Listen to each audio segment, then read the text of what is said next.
Assalamu alaikum dear viewers and well wishers. Welcome back to my YouTube channel Easiest English by Shaheen sir. Also welcome to my Facebook page New Curriculum e-tutorial. প্রিয় নবম শ্রেণীর শিক্ষার্থীবৃন্দ, আজকে আমি তোমাদের জন্য নিয়ে এসেছি তোমাদের দ্বিতীয় এক্সপেরিয়েন্স নেচার ট্যাপেস্ট্রি এর 2.2.1 এর সলিউশন। সেই সঙ্গে তোমরা পাবা কল্পচিত্রের আলোকে প্রশ্ন উত্তর। তোমরা এই কল্পচিত্রের আলোকে প্রশ্ন উত্তরগুলো আমি অনেক সহজ করে দিয়েছি। তোমরা ভিডিওটি শেষ পর্যন্ত না টেনে দেখতে থাকো, আশা করছি তোমাদের অনেক ভালো লাগবে। এবার চলে যাচ্ছি উত্তর পর্বে। তবে উত্তর পর্বে যাওয়ার আগে তোমরা যারা আমার চ্যানেলে নতুন রয়েছো, আমার চ্যানেলটাকে সাবস্ক্রাইব করে ফেলো। সেই সঙ্গে যারা পুরনো রয়েছো, এই ভিডিওতে লাইক, কমেন্ট এবং শেয়ারের ঝড় তুলে দাও। প্রিয় শিক্ষার্থী, দেখো আজকে আমি আলোচনা করছি তোমাদের জন্য 2.2.1। এই 2 হলো তোমাদের অধ্যায়ের নাম্বার, 2 হলো লার্নিং সাইকেল, আর 1 হলো অ্যাক্টিভিটি। আগে ইনস্ট্রাকশনটা পড়ে নেই। তোমরা সবাই লার্নিং সাইকেল সম্পর্কে জানো। যারা লার্নিং সাইকেল সম্পর্কে জানো না, আমার লার্নিং সাইকেল সম্পর্কে একটা ভিডিও দেওয়া রয়েছে, অবশ্যই ভিডিওটা দেখে নিবে এবং সেই ভিডিও লিংকটি ডেসক্রিপশন বক্সে দেওয়া রয়েছে। Let's imagine a nature walk. হ্যাঁ, চলো কল্পনায় প্রকৃতিতে একটু হাঁটি। দেখো বাংলাও দেওয়া আছে এখানে সুন্দর করে। ইটস আ গ্রুপ ওয়ার্ক, এটা কিন্তু একটা গ্রুপ কাজ, and it can be done beyond the school time. এটা স্কুল টাইমের বাইরে করা যেতে পারে, মানে স্কুল সময় নয়।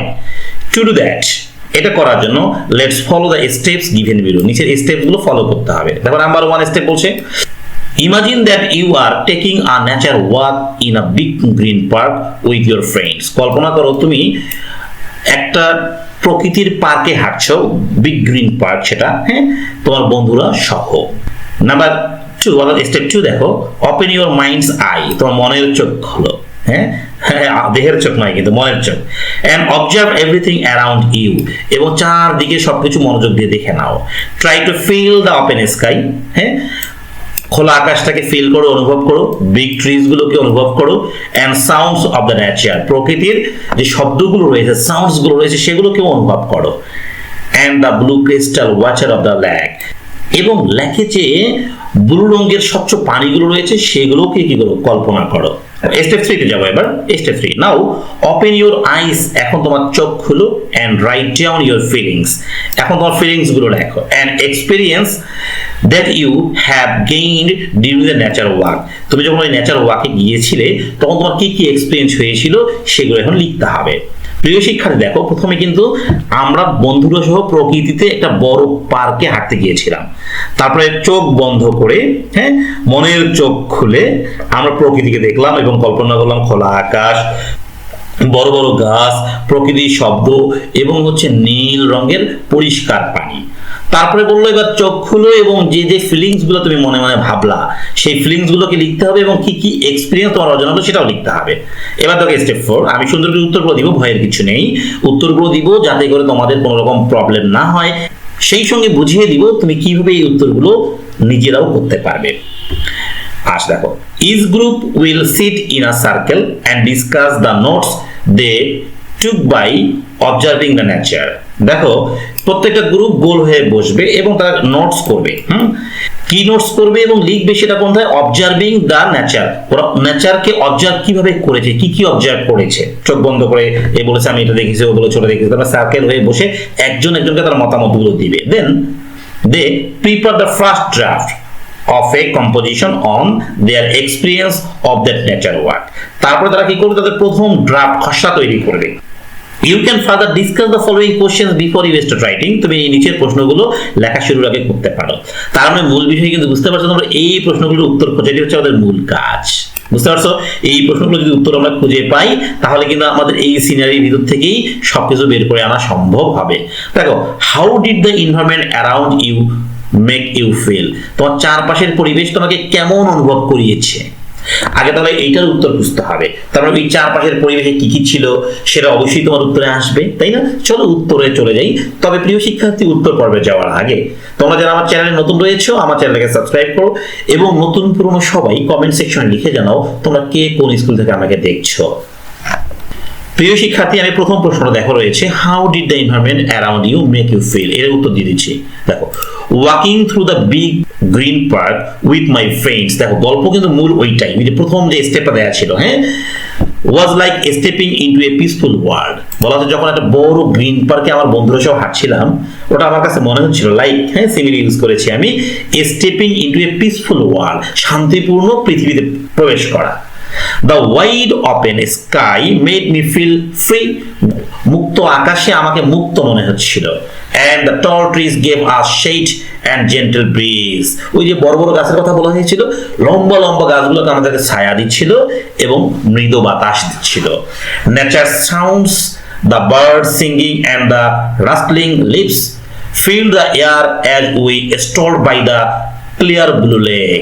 দেখো সুন্দর করে বলে দিয়েছে, নেচার সাউন্ডস, প্রকৃতির যে শব্দগুলো, দ্য বার্ড সিঙ্গিং, পাখির গান, হ্যাঁ, রাস্টলিং লিভস, পাতার যে মর্মর শব্দ, ফিল দ্য এয়ার, বাতাসকে পরিপূর্ণ করেছে, as we strolled by the clear blue lake. দেখো স্ট্রোল মানে হলো ঘুরে বেড়ানো, হ্যাঁ, অ্যাজ উই, যেন আমরা ঘুরে বেড়াচ্ছি, by the clear blue lake, একদম নদীর ধারের স্বচ্ছ পানি ঘেঁষে ঘেঁষে বা পানির সাইড দিয়ে। The whole place made me feel calm and happy. গোটা স্থানটাই, স্থানটাই মেড মি ফিল, আমাকে ভাবতে সাহায্য করেছে, কাম অ্যান্ড হ্যাপি, শান্ত এবং সুখী। Like I was part of something special and beautiful, আমার কাছে মনে হয়েছে আমি কি সামথিং স্পেশাল এবং বিউটিফুলের একটা অংশ। প্রিয় শিক্ষার্থী, এবার আমরা 2 নম্বর প্রশ্নটা দেখব। Did it evoke any specific emotions or memories? বলা হচ্ছে তুমি কি আহ্বান করতে পারো বা মনে করতে পারো, ইভোক আহ্বান করা বা মনে করা, এনি স্পেসিফিক ইমোশনস, কোন ইমোশনস অর মেমোরিজ, তোমার ব্যক্তিগত কোনো ইমোশন বা মেমোরিজ ওই সময়ের জন্য। দেখো আমি উত্তরটা সুন্দর করে সাজিয়ে দিয়েছি। Walking in the park with my friends made me feel calm and happy. হ্যাঁ, মাঠে যখন হাঁটছিলাম বন্ধুদের সঙ্গে ওই পার্কের ভিতর দিয়ে, তখন আমাকে কি মনে হয়েছে, শান্ত এবং সুখী। ইট রিমাইন্ডেড মি, এটা আমাকে মনে করিয়ে দেয়, of good times in nature, প্রকৃতির ভালো সময়, feeling peaceful and connected to everything around me. যেগুলো ফিলিং পিসফুল, আমাকে কি মনে হচ্ছিল, ফিলিং পিসফুল, শান্তিপূর্ণ, and connected to everything around me, এবং সবকিছু আমার সঙ্গে কি ছিল, কানেক্টেড ছিল। তার মানে আমরা প্রকৃতির সময় ছোটবেলায় যখন কানেক্টেড ছিলাম, সেই স্মৃতিটাকে আমার মনে করিয়ে দিচ্ছে। এবার দেখো 3 নম্বর কোশ্চেন। দেখো, were there any moments during the walk when you felt a strong connection to nature? অর্থাৎ দেখো, হাঁটার সময় কি এমন কোনো মুহূর্ত তোমার ছিল যখন তুমি প্রকৃতির সাথে একটি শক্তিশালী সংযোগ অনুভব করেছো? এটা কিন্তু কোশ্চেন, মানে হাঁটার সময় তোমার কি এমন কোনো মুহূর্ত ছিল যে সময় তুমি প্রকৃতির সঙ্গে নিজেকে খুব বেশি কানেক্টেড মনে করেছো? ডিসক্রাইব দোজ মোমেন্টস, ওই মোমেন্টসটাকে এখন বর্ণনা করতে হবে। দেখো, ডিউরিং দ্য ওয়াক, হাঁটার সময়, there was a moment near the lake when everything felt really special. যখন আমরা লেকের পাশ দিয়ে হাঁটছিলাম, তখন সবগুলো আমার কাছে কি সত্যি সত্যি স্পেশাল মনে হচ্ছিল। The calmness around the water, পানির চারদিকে বা জলাধারের চারদিকে যে শান্ত পরিবেশ ছিল। The soft sounds of nature, প্রকৃতিতে মৃদু শব্দ ছিল। অ্যান্ড দ্য জেন্টেল ব্রিজ, এবং যে মিষ্টি বাতাস ছিল। মেড ইট ম্যাজিক্যাল মোমেন্ট, সেটা আমার জন্য কি ছিল, ম্যাজিক্যাল মোমেন্ট ছিল। I felt like nature and I were sharing a peaceful and unspoken bond. এটা আমার কাছে মনে হচ্ছিল প্রকৃতি এবং আমি ভাগাভাগি করছিলাম একটা পিসফুল, শান্তিপূর্ণ এবং আনস্পোকেন বন্ড, না বলা সম্পর্ককে। এবার দেখো শেষ কোশ্চেন যেটা ছিল 4 নম্বর। How do you think spending time in nature, তুমি কি মনে করো যে প্রকৃতির সঙ্গে সময় কাটালে ক্যান ইনফ্লুয়েন্স আওয়ার ওয়েলবিং, যেটা আমাদের সুস্থতাকে কি ইনফ্লুয়েন্স করতে পারে, প্রভাবিত করতে পারে। অ্যান্ড পার্সপেক্টিভ অন লাইফ, হ্যাঁ, জীবনের দৃষ্টিকোণ থেকে বলো। ওকে, দেখো, being in nature like a recharge for our minds, বলা হচ্ছে আমাদের যদি প্রকৃতিতে থাকি লাইক এ রিচার্জ, প্রকৃতি আমাদের জন্য রিচার্জ হিসেবে কাজ করে, for our minds and bodies, আমাদের দেহ এবং মনের জন্য। It helps us relax and feel less stressed, প্রকৃতি আমাদেরকে কি করে, বলে দেখি, অনুভব করতে সাহায্য করে, relax and feel less stressed এবং কম চাপ। when we were surrounded by nature's beauty, যখন আমাদের চারপাশে কি থাকে, প্রকৃতির সৌন্দর্য থাকে, it can make us happier and more grateful for the world around us, তখন আমাদেরকে কি হয়, বলতে it makes us happier, এটা আমাদেরকে অধিক সুখী করে, and more grateful, অধিক কৃতজ্ঞ করে তোলে, for the world around us. It's like a reminder of the good things in life, এটা হচ্ছে বলতে কি আমাদের জীবনে ভালো বিষয়গুলোর একটা রিমাইন্ডার। দেখো, and gives us different way, এবং আমাদেরকে ভিন্ন পথ দেয়, to look at things, কোনো জিনিসের দিকে তাকাতে। এ মোর পজিটিভ ওয়ান, একদম পজিটিভ ভাবে, তাই না, ইতিবাচক ভাবে। প্রিয় শিক্ষার্থী, তোমরা যারা আমার এই ভিডিওটি দেখলে তোমাদের সবাইকে অসংখ্য ধন্যবাদ। সেই সঙ্গে তোমাদের কাছে আমি জানতে চাচ্ছি তোমরা কে কোন স্কুল থেকে আমাকে ফলো করছো বা দেখছো, এবং এই ভিডিওটি তোমরা শেয়ার করে তোমাদের বন্ধুদের দেখার সুযোগ করে দাও। সবাই ভালো থাকো, আল্লাহ হাফেজ।